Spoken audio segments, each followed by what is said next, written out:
feminist women. Mulheres feministas. زنان فمینیست. Vanyu vachikonzero chevakazi. نساء. Mujeres feministas. Young Femini. Femactivism. Nari Mukti. Matapang na babae. Kechimai ka ishk.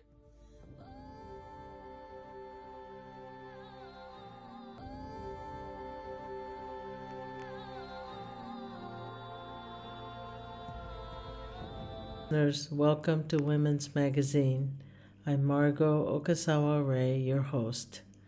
This week, I'm rebroadcasting my conversation from August 3rd with artist and art teacher Haya Allabadi and her two artist colleagues, Sara Hammoudeh and Sera Maraka, at the Wadi Khaled studio in Ramallah, Palestine.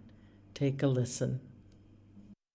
Good afternoon, listeners. Welcome to Women's Magazine. I'm Margot Okasawa-Ray, your host this week. To the extent that news about Palestine is even covered in the mainstream media, the coverage is typically about violence and destruction, and when Palestinian people are humanized, grief and suffering. When, where, and how have you seen and heard about another side? Children, youth, and young and older adults creating art together using naturally available materials. On today's program, you'll have the chance to learn from Haya Allabadi and her colleagues in Ramallah, Palestine, about just this. Haya is an artist and human rights advocate. Born in 1991 in Amman, Jordan, to Palestinian parents touched by exile and refuge, she witnessed the complexities of separation and connection in the East Jerusalem town of Abu Dis. Now residing in Ramallah, Haya has channeled a decade of community experience, working on issues of Palestinian rights through advocacy and community action, into developing a multidisciplinary artistic practice. She currently works as an art teacher at Friends Elementary School, a long-established Quaker school in Ramallah. Haya is now part of an art initiative led by artist Wadi Khaled, and as a student with a group of other young artists, an experience that has undoubtedly nurtured the foundational seed for shaping and reclaiming their relationship to Palestinian identity and their land through its color, composition, form, and Palestinian depth and roots. Please take a listen. Welcome, Haya Allabadi, to Women's Magazine. Thank you so much for being on my program and talking to me about who you are and about this arts initiative that you are involved in. Thank you so much, Margot, for hosting me. Thank you for this opportunity. It was such a beautiful coincidence to meet you again and a spontaneous radio interview.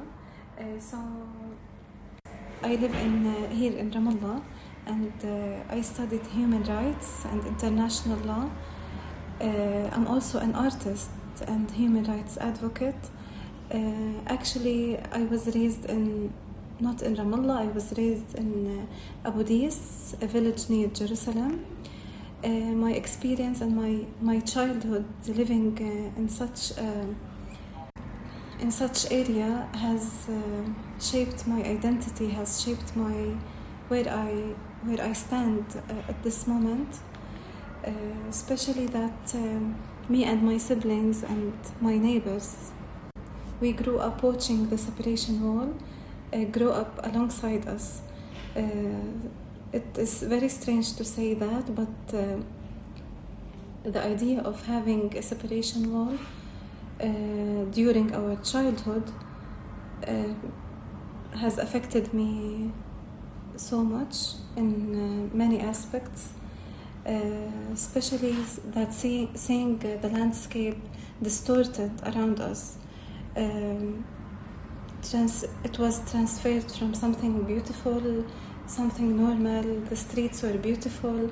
Everything was like normal. And then suddenly you have this wall that it was not built very high at first. It was cement blocks, small ones. They were not arranged in a systematic way. So having our school in Jerusalem, we had to jump off the separation wall and also like throwing our bags on the other side. These memories that I'm talking about are deeply in my it's deep in my memory, and other kids and my siblings. These images are unforgettable. As I said, it shaped my identity. It shaped of who I am now, and many other kids that are now in my age and have their own struggles and hopes and challenges and resilience in everyday life. It's very emotional, and the listener can see this, imagine, jumping the wall and throwing the bag. So the construction of the wall started in around 2004, 2003, something like this. So it's been 23 years, almost a quarter of a century that the project started, and now it's full blown. It's everywhere with all the checkpoints. And I can imagine you as a schoolgirl trying to get to school. And the Allabadi section of Jerusalem is one of the most contested areas even now. I also forgot to mention something else. Our school bus used to wait us on the other side. During that in 2004, 2005. And we, after jumping and risking our lives, we had to witness soldiers making fun of us, some harassments, bullying. It was very stressful. Later on, the wall was removed, and the 8 meters, I don't know. The current one is built, the permanent one, and then we had no choice to jump again. We used to go to the checkpoint, the Zaytuna checkpoint in Al-Azariya. It's also very humiliating. Of course, everyone hear about checkpoints, but as students and as kids going through this checkpoint every day from 7 o'clock, no, actually we used to go at 6 a.m. in the morning, just to be on time to school, and because so many times we have to wait for hours. It's like a kind of collective punishment. They like to humiliate us and see us wait and destroy us from inside. But as kids, we used to think of it as a trip, as something fun. We never showed them that we're scared. We never showed. Of course, we feel it from inside, but in order to continue, we need to feel strong, to make jokes, and we were more than 20 girls and boys together. Also, the school bus used to wait us on the other side. I remember my little sister used to panic whenever we meet the soldiers at the checkpoint. Her lips, I remember, get really bluish, and many times she started to shake, especially when they get us in a room to search us, and it's a small period of not arrest but tension. Yes, and we are I am 8 years older than her, so it was very stressful for her more than myself. So again, It's very emotional. Yes, it's very emotional. And as I'm listening to you, I'm also feeling very emotional, imagining your experience and your little sister. 8 years older, you were the big sister. You had to take care of yourself Yes. and her, of course. And I'm sure other of your classmates had similar experiences, exactly. huh? And that kind of laughing and joking and not showing your fear was part of the resistance Exactly. as young people, right? Yes. So growing up, I felt that I have a responsibility to show the world and to defend my land and my people. So I studied later on human rights at Al-Quds University. I worked in advocacy for women's rights and prisoners' rights for a long period of time. Then during the COVID times, and like a lot of people, I found myself returning to something from my childhood or something more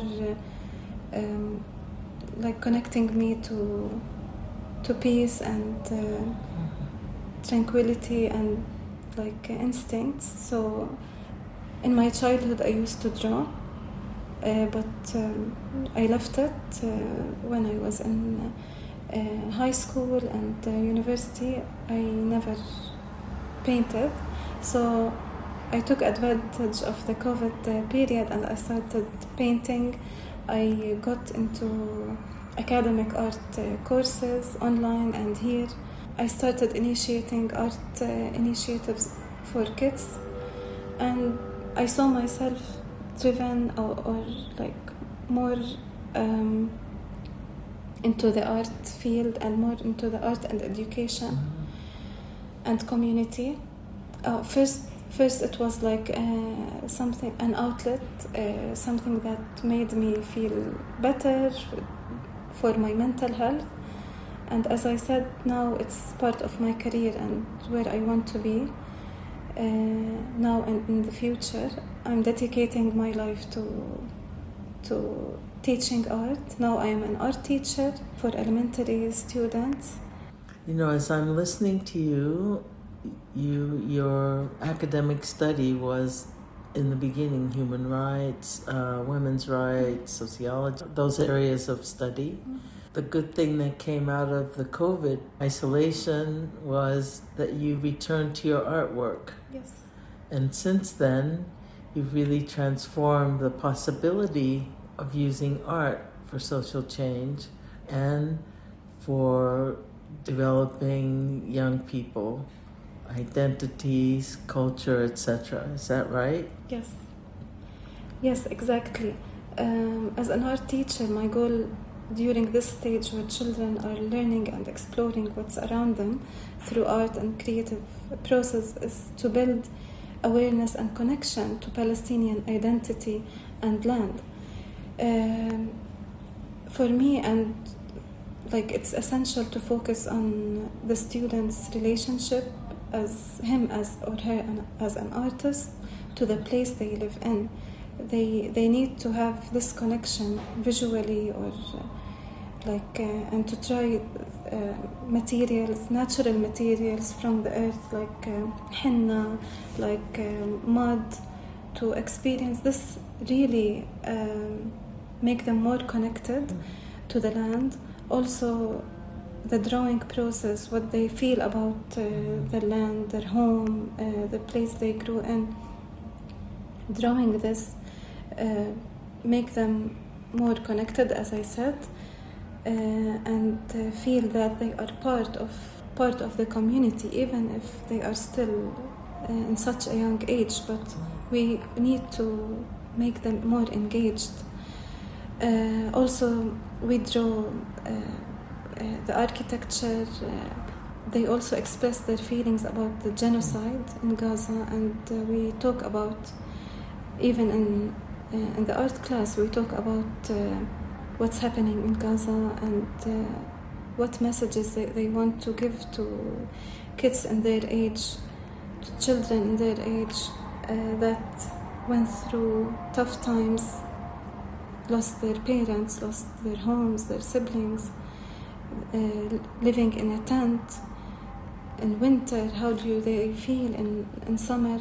Like we always talk about it and then draw their feelings, what's their responsibility, even if they are still kids. But like I try every day in class to build this connection, to feel more connection and have more compassion, because the identity, even in the art class, is not...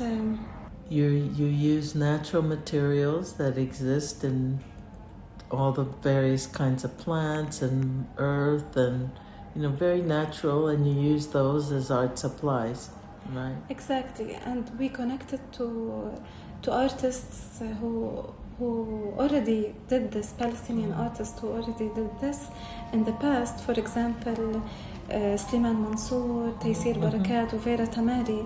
And long time ago, when they were young, they initiated a boycott movement for against Israeli art supplies, and initiated this movement of using art materials from our land and our heritage, such as the henna, the Palestinian mud, coffee, and it was very famous at that time, and people liked this idea, and the audience and the artists were more got closer to each other. The gap was removed between the audience and the artist, because the artist became part of what is going on. Also, the resistance to the occupation and the colonization inspired the artists to look around in their own cultures and in their own resources. They redefined resources in a way. So it's not just the supplies they brought from the Israelis, but the resources around their homes, around the communities. And that's very radical, right? To detach from the oppressor in that way and use your own agency, right? And your own observation, and use what's familiar. It's so radical. I love it. I love it so much. Me too. And the students, you can't imagine how they enjoyed working with mud. We used natural colors. We explored a lot of things. They did olive trees with mud, with a bit of green from natural colors, and they did sculpture of oranges, and we did a huge exhibition for their parents to come and see them and to explore with themselves. It was amazing, and until now they were in the 4th grade, and until now they like it, and they still remember it, and they do it with their families. And as you said, it wasn't just creating art products or crafts products, but it was connecting what they were doing with their hands to their hearts, to their classmates, to their families. So it was about human connection as well as reconnecting to themselves. Exactly. Right, as well. So there's a deep emotional and spiritual part to what you're doing. Yes, exactly. And it's part of the creative process. And on the other hand, while learning about Palestinian art and the artists and how they did this revolutionary new kind of art that connects us with the land by using our own resources, we also learn about other cultures and connect them to try to connect this to our own reality and see similarities and differences in other cultures and other arts and other cultures. Can you give an example? Yes. For example, when we explore our identity, we also we look at other cultures and how they explore themselves through art. For example, the art of masks. Mm-hmm. For example, in India, we explored why they did these masks, what materials they used, what occasions made them do it, how did this made them express themselves. Like, we were exposed to different masks around the world, and we gave the freedom for each student to make his own mask, depending on his imagination and to what culture he was more driven to. Like, each one, it was very beautiful. That sounds so great. So fun. Each student has his own imagination, has his own, like, some people like the African mask, and some people like the Indian, some people like the very old Palestinian mask, which is made of stone, like 10,000 years ago. And that really? Yeah. And they brought information, they did research, they brought information about all these masks, and some of them, like, their parents traveled, for example, somewhere, and they have a souvenir and they brought it to show the kids, their classmates. It was so fun and very expressive experience. These are elementary school kids, right? Yes, this is just fantastic. Third grade. Yeah, it's really fantastic. I'm so emotional listening to this story. I can imagine how their ways of expressing themselves is so different than just talking and using words. Exactly. Because I notice here, people don't talk so much with words, especially deep things, right? It's more unsaid, or so just using the artwork for reflection and creation is really, from my perspective, really radical. Yeah. And now you're also connected to an initiative that was started about a year ago. Can you talk a little bit about that, please? Tell us the history and anything else you think it's important. Yes, it's a new initiative. It came up almost 1 year ago. It's a communal art studio initiated by a Palestinian artist called Wadi Khaled. He's from Al-Arub refugee camp near Hebron. In this studio, we focus on academic classical painting. We try to be away from conceptual art, Western art. We're more into classic landscape painting and the urban spaces. Our focus is Palestinian landscape and our beautiful old architecture. We focus on the details that our ancestors built with their own hands. We focus on farmers, the wheat, the beautiful landscape. We paint these landscapes and we paint our displaced villages from 1948. These villages, many of us have never ever even seen, because we're not allowed to enter our own land under Israeli occupation. So it's very challenging, very emotional process for us as artists.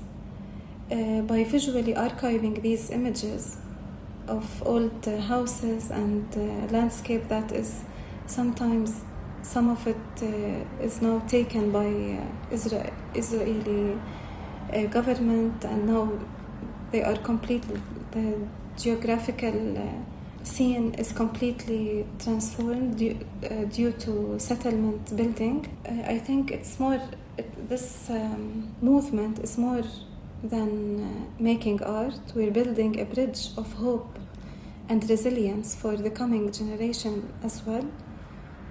Because, as I said before, the distortion of our land while growing up left a feeling of anger and feeling of rejection of this reality. So, as an artist who is engaged in this new art movement, I think it's very important in this day, because it again connects us with our roots and our ancestors.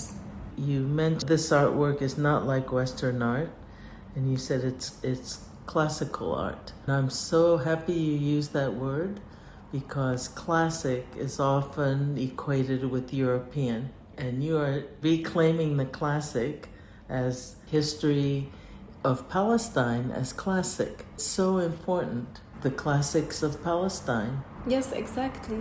It gets us back to the original image that is not distorted, not taken or appropriated by Israel, not transferred into a settlement, as it is, as Allah created it, beautiful, without the distortion, without the colonial regime that or the ethnic cleansing that is happening. Mm-hmm. So it's a kind of visual archiving, preserving our culture, preserving our land, because we're witnessing an ethnic cleansing that is targeting our everyday life, the details.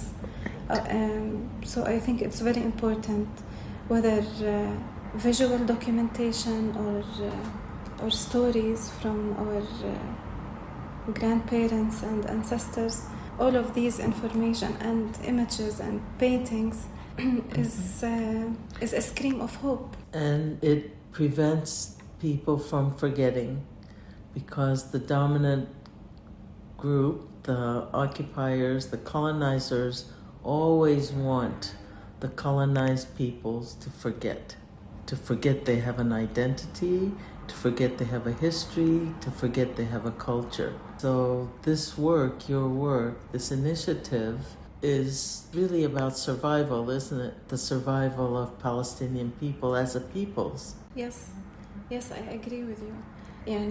Mainly the heart of what we do, that's the main idea, preserving memory through beauty. So it's never lost, even when the land itself is out of our reach. So important. And we see increasingly how the land is becoming less connected to Palestinian people. It's being confiscated, it's being taken over. Right? Exactly, especially the recent incidents and aggression happening by settlers invading the lands and houses, burning, stealing livestock, violence against children, targeting everyone, like they are like monsters. And so difficult to endure this, and especially that we do not have protection, international protection or even local protection from our authorities. So they act with complete impunity. So let's say a government may make a statement, oh, we deplore what's happening, but there's no action that follows. No action. They left people by their own, like we're defending our land and sacrificing our lives. And your futures. Yes. And this is not acceptable by any means, not acceptable. We need to fight and be resilient in every way. I would like to talk about another important point, the role of the Western media to spread images of bloodshed, the images of fear, which is true, and it's happening. It aims to push Palestinians to give up, make us weak and spread fear, and stop being resilient, and an invitation for us to flee and leave the country.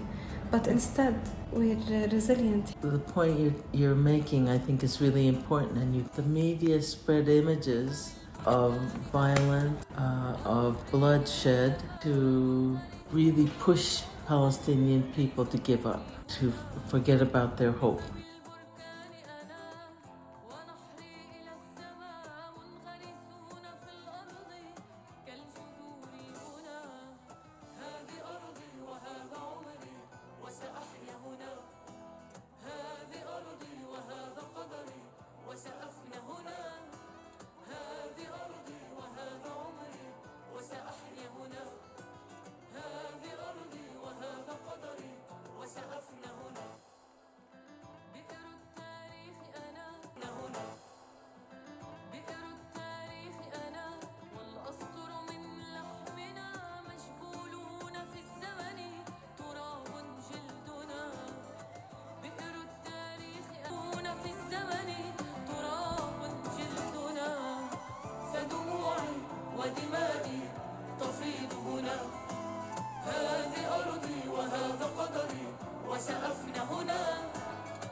on KPFA Radio 94.1 FM and on the web www.kpfa.org. I'm in conversation today with artist, advocate, and teacher Haya Allabadi, discussing an art initiative led by artist Wadi Khalid in Ramallah, an art studio that brings together artists, students, elementary school, children, and adults to rebuild their relationships, reclaim their relationship to Palestine identity, land, through natural resources. Please continue to listen. The idea of this studio, again, going back to this art studio and initiative, is countering this idea and stay resilient and invite more people, more youth who have passion for art to come and draw with us. I don't know the future of it, but this spontaneous idea of drawing the landscape constantly soothe us, make us stronger, and we made a communal area for everyone to come and draw and even like have a cup of coffee. It's a social space as well as the art space. Exactly. It's really a very important source of hope, especially for the young people, but also for the adults who are working with the young people. So you're not just doing it for them, but it's, as you said, very communal and intergenerational. Older people with younger people. So important. Yes. Yes, exactly. Like we have different ages of artists who are like 11 years old, 15, 50, 28, various ages from different places here from in Palestine, and colors and the painting connects us. So you talked before about using natural materials to create the artwork. I'm not an artist. I don't really know anything about art, how to make art. I know something beautiful. So can you give us an example of creating something, how the children create something using any of the materials that you described? Okay, so basically we bring mud or pottery from Hebron, or the local mud we have, very cheap, very easy to use, and we put, so as an art teacher, what we do in class, we try to use the recycled thing, to recycle things. For example, we use a cartoon cards that are used before, and instead of using paper or canvas, we bring the pottery, mud, natural one, local. We bring it from Hebron, and we mix it with glue and food coloring. Yes, and we mix them with small straws gathered from the land, very small parts. We mix them together, and the consistency is very flexible. You can put it on this card, you can put it on a wood, piece of wood, but before putting it on the painting, we let the students like draw in a pencil what they want to draw. For example, a dove, a Palestinian house, a flag, anything they want, and then they treat the mud as if it is an actual color. We treat it as color, but it's mud. And it's interesting when it dries on the card or on paper, it becomes a bit of, you can see the cracks. But because we glue it on the surface, it doesn't fall. So it creates this kind of fragmented look. A rich good texture, rich, different texture, exactly. right? Yeah, with different colors, earthy colors. So you have the students make an outline with the pencil and then use this material to fill it in, so to speak, to put color to that outline. Because of the materials you use, including the glue, it creates a texture that's just not flat. Yes, right? a texture. Yeah, a rich texture. So I want to ask us a couple of very practical questions about the initiative. First of all, where's your physical location? Is it in Ramallah? It's in Ramallah, yes. You receive some small funding from different Nothing. people? Nothing. So it's completely self-organized. Self-organized. We pay together for the equipment, for the colors, the canvas. Together. Wow. And that's also really important, especially because donors want you to do what they want you to do. Exactly. And with you funding yourselves, you have more freedom. Exactly, and that's what we want to sustain. Having our own freedom, not having a specific external agenda.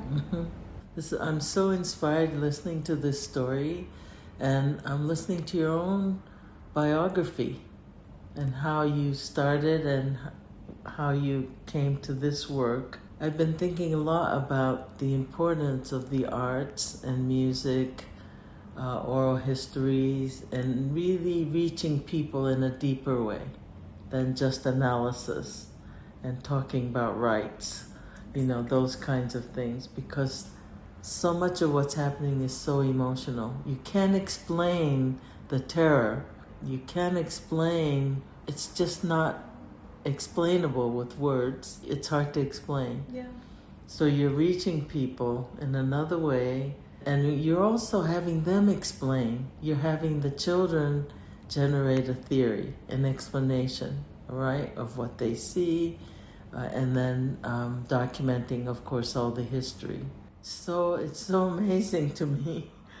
You will notice that most of us are women. I'm not surprised.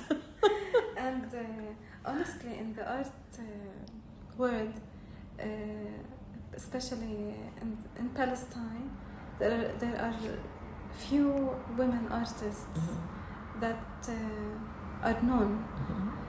So we are focusing on this.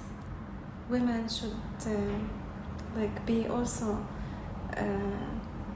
explore herself in art, and women artists should be out there. There are maybe a couple of artists from Gaza whose name is out in the wider world, right? Yes. And you're saying there are other artists whose artwork you want out in the world and be recognized as artists. Yes. Not just victims, but really artists who are creating and doing it from women's perspectives.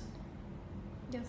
It's not surprising it's mostly women. Yeah. In a way, it's another kind of reproductive work of women, isn't it? Taking care of the children, doing the creative things. Yeah. And it's part of our ancestral culture, because, the Palestinian embroidery is done by women, our grandmothers, our mothers, and they are inspired by nature, inspired by the flowers around us, the trees, and these symbols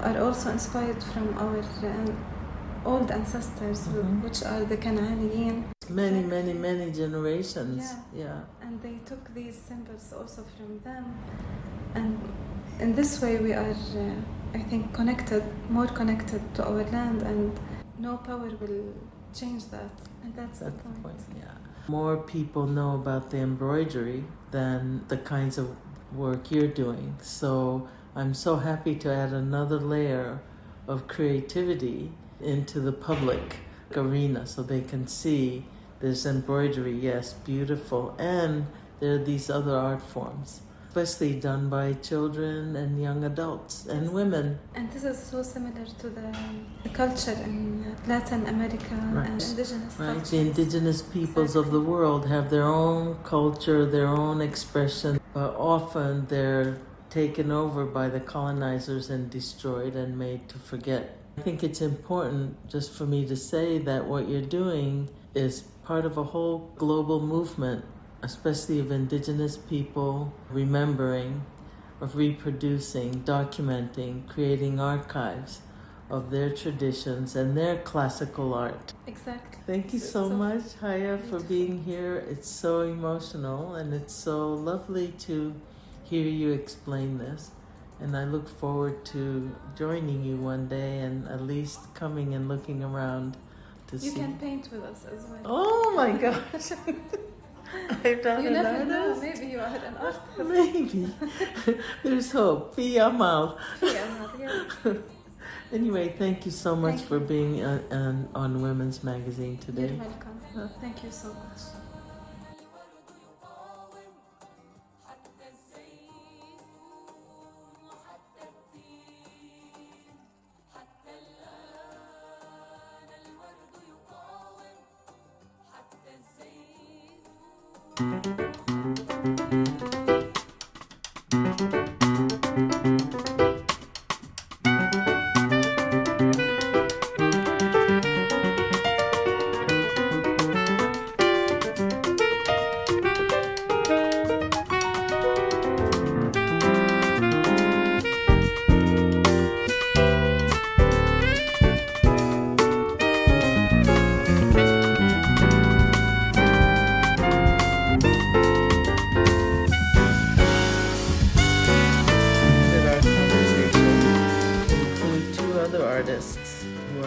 Of this amazing community, Sera Maraka and Sara Hammoudeh. Please listen. A quick introduction. Who are you and why are you part of this initiative? So my name is Sara. I'm 20 years old. I'm half Palestinian, half Russian actually. That's very controversial. And I paint. I joined this place like 7 months ago, and ever since I joined this place, I really believe in this place and the power of painting here and the power of the social community here. This place, it showed me how powerful it can be to be part of a community that's far away from any Western or international funding, and it's just purely because we all have the same passion and we have the same goal and we believe in similar things. We believe that how painting and art in this political situation is very important, and it's something that puts our voice out besides speaking only. We mainly for now paint Palestinian landscapes and Palestinian architecture and old houses from the Canaan period that were here in Palestine. We paint most of the places that are being day by day taken away from us, so it's becoming very important. It's also very powerful for us to paint them and reclaim them as ours instead of theirs. My name is Sara and I joined this place almost 2 years ago. I started painting landscape and then I moved to painting cityscapes, and it's all purely Palestinian landscape and cityscape. So I believe that this place is very powerful, and the majority of us here are women. We have the same interest, the same passion to painting, and we paint Palestine. We paint the places that we cannot even reach, we haven't seen before, but we have to preserve our culture, our heritage, and our nature. And this is very important for us because we also focus about storytelling and transferring our Palestinian history and stories to our children in the future. So we all here work for the same cause, and we believe that freedom begins from here. We try to be free with our minds and away from any political and Western and the systemized ideas that the whole world is trying to build here in Palestine and occupy us with our minds, but we are trying to do what we feel and what we see that it's freedom for Palestinians. So your hearts and souls will never be occupied. Of course not. Not Never. our paintings. For sure, not your paintings, but you as human beings, as young women, you will keep your hearts and your souls as course. Palestinian and Russian. It's very, very powerful to be in a community because it draws us all together, and as women, and also values. We learn every day from each other how to be better, how to be stronger. And I also want to add that the majority of us here are women. So we all try to make it like as powerful as we are, and we all paint like with the same spirit. We also focus about storytelling and transferring our Palestinian history and stories to our children in the future. So we all here work for the same cause, and we believe that freedom begins from here. We try to be free with our minds and away from any political and Western and the systemized ideas that the whole world is trying to build here in Palestine and occupy us with our minds, but we are trying to do what we feel and what we see that it's freedom for Palestinians. There is power and strength in people being together as a community instead of individuals, especially that the Palestinian and the Arabic culture and values stem from here, from the existence of social communities. So it's also reflected here. Sense that the power shows in like the paintings. It's as if the paintings are talking to Yes. each other, right? Yes. So we're all evolving together. As you can see, we're all inspired by each other. It's very different than painting alone, where you don't get inspired and your painting becomes very individualistic and very kind of far away from reality. And here, like, the colors kind of start combining and becoming together. As it's like every painting is inspired by another painting. So, and visually, without even being aware of this, it also makes you stronger in painting and in colors. Something here that's very special and unique that doesn't exist in other artistic institutions around Palestine. That here it's very rooted in Palestine, and it's not influenced by Western values or anything, because everything here we paint is Palestinian. And growing up here, it should be natural to paint Palestine, but in other places affected by this. It's not getting any Western funds. Because in other places, like, it's not very common to paint Palestinian landscape, which is weird and very influenced. So they end up painting like other landscapes. And cultural occupation by the West. And appropriation. Yes. Right, they occupy, they also take out. Yes. For us, it's important to paint this because day by day, these lands are being taken. Yeah, we're losing it. Yes. And like most of the places we paint here, we've never seen them. Like we can't even visit them. Yeah. So this is very important to like show everyone like this belongs to us. And also to preserve your own memories. Yeah, exactly. Right, and your generations before memories whose land was taken. Yes. And this is exactly the point you made in our conversation. Because if we lose our memory, it's finished. Yeah, we have nothing. What do we tell the next generation? Yeah, exactly. Our future goal is to, not only in this place, this studio, to include other parts of our community in other places, because sadly art is not accessible everywhere, especially in the villages and in the camps, mainly also for women. So that's something we wish to do in the future. And there are artists there. Yeah, Yes. We You really know, want so to get that's why, the yes. gist from these people, Yeah. because they have Yeah. stories to Yes. tell. But they And- don't have the right capabilities Yeah. that allow them to. Right, or Yeah. time, Yeah, of they're too course. busy. and we also want to make it like a bigger place. We're looking forward, like maybe we can all collaborate, and in the future we can open an academy and transfer our knowledge to kids, to other women, and like we can grow bigger and bigger as a social community here together.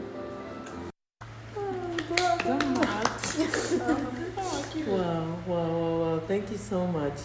You just listened to my conversation in two parts with artists Haya Allabadi, Sara Hammoudeh, and Sera Maraka, who, with their fellow artists at the Wadi Khaled studio, are representing the thousands-year-old beauty of Palestine for the whole world to see and to help Palestinian people remember and know the true beauty of their cultural heritage and the beauty of all the sentient beings that live on the land.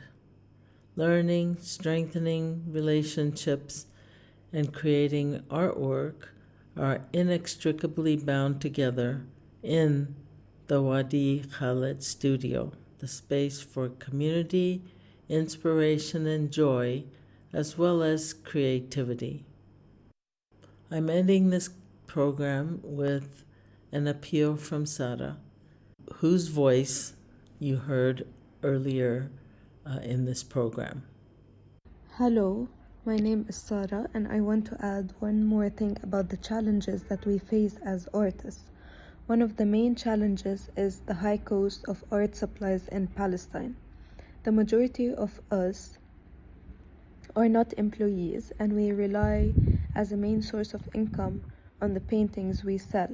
And due to the difficulties and the current situation in Palestine, there's a lot of economic challenges that affect people's ability to purchase art, and this makes it harder for us to sustain our work and continue to create. And the art supplies in Palestine are really expensive, also because of the borders and the difficulty of physical movement in Palestine. Most of the supplies we need are not affordable in our place, and it's hard to order them, and we wait a lot of time until we can get them and afford them. So this is one of the main challenges we are facing now. If you are moved to respond to this appeal, please contact me at KPFA on Women's Magazine. Thank you so much for listening. That's it for this week's Women's Magazine. Hope you enjoyed it. I'm Margot Okazawa Ray, your host. Thanks to our station engineers Kirsten and Rod. Stay tuned next for Green Street with Patty and Doug Wood. See you next time.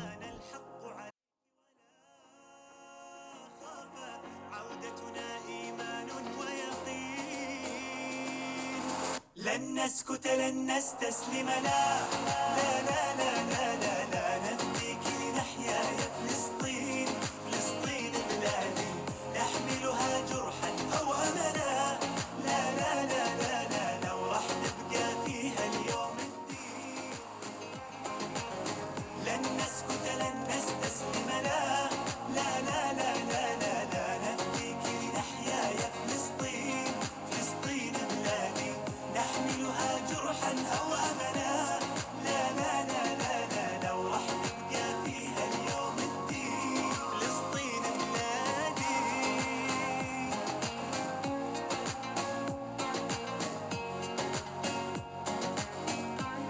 فلسطين بلادي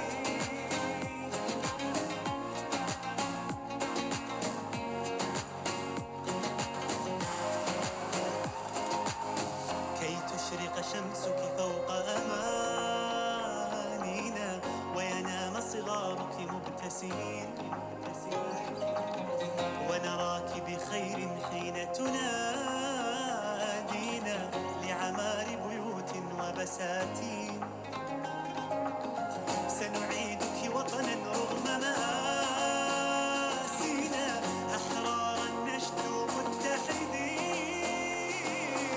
لن نسكت ولن نستسلم لا لا لا لا لا لا لا نفديك لنحيا يا فلسطين فلسطين بلادي نحملها جرحا أو أملا لا لا لا لا لا لو راح نبقى فيها اليوم الدين راح نبقى فيك يا فلسطين لن نسكت لن نستسلم لا لا لا لا لا لا لا نفديك لنحيا يا فلسطين.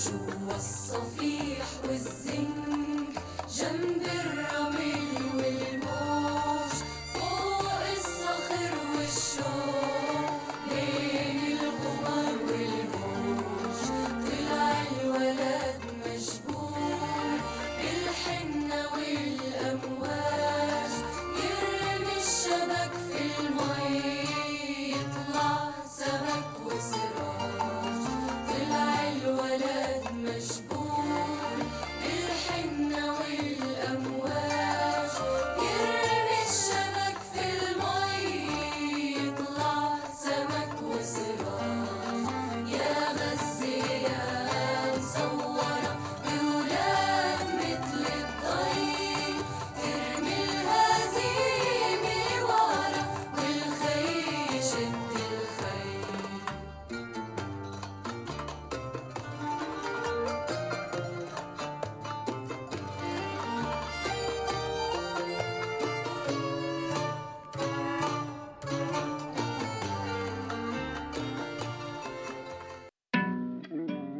Renowned Marxian economist and host of Economic Update, Richard Wolff.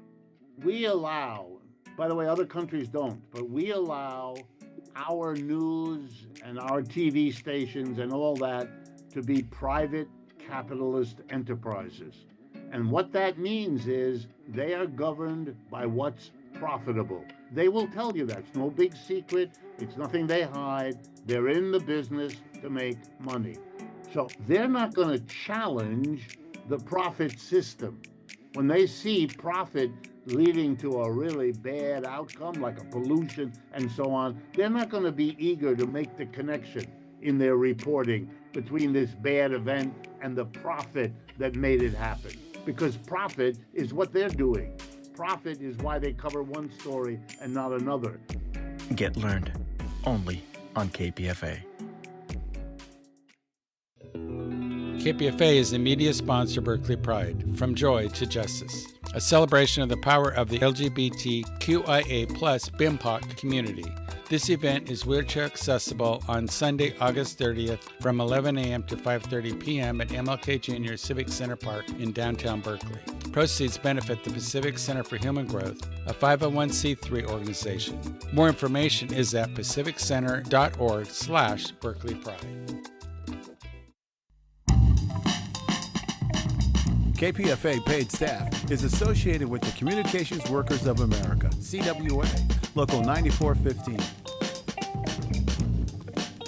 This is 94.1 KPFA and 89.3 KPFB in Berkeley, 88.1 KFCF in Fresno, and online everywhere at kpfa.org. KPFA.